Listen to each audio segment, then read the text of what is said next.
3 number سیاق و سباق کے، اور اس طرح 10 نمبر پھر اسی سے اقتباس کی تشریح کرتے ہیں۔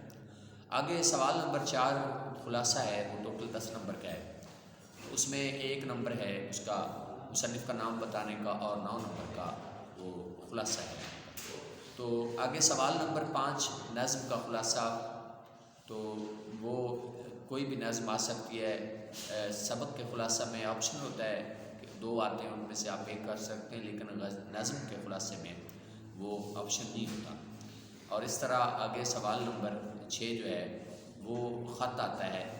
تو آخری سوال جس کی طرف ہم آ رہے ہیں وہ سب سے امپورٹنٹ کویسچن ہے آپ کے سبق کا، آپ کے نصاب کا، وہ ہے مضمون نگاری۔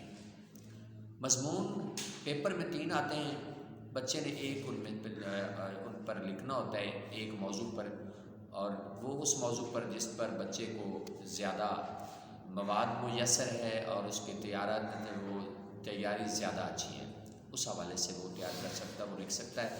اس طرح اب سوال یہ پیدا ہوتا ہے کہ وہ مضامین کون کون سے ہیں جن پر لکھنا ہے۔ تو اس حوالے سے مضمون نمبر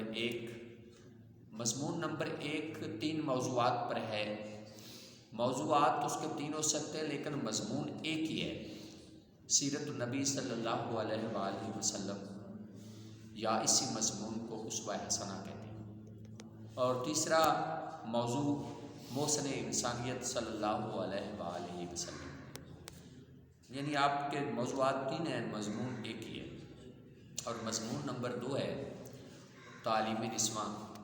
اسی طرح تیسرا مضمون حیرت انگیز سائنسی ایجادات، یا اس کو وہ اس طرح بھی دے سکتے ہیں کہ سائنس کے کرشمے۔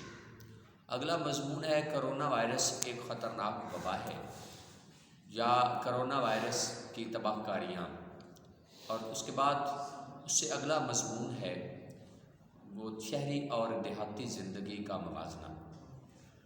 اور اس کے بعد مسئلہ کشمیر، یا کشمیر ہماری شہرت ہے، اور ہمارا نظام تعلیم، یہ بہت امپورٹنٹ ہے، اور حب الوطنی یا حب وطن، ان دونوں موضوعات میں سے کسی موضوع پر بھی آ جائے، لفظ بدل سکتے ہیں، عنوان تھوڑا سا بدل سکتا ہے، لیکن مضمون تو وہی ہے۔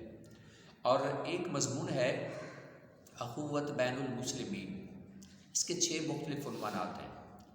کبھی یہ عنوان لکھ دیتے ہیں کچھ بڑی بات ہوتے جو مسلمان بھی ایک، یا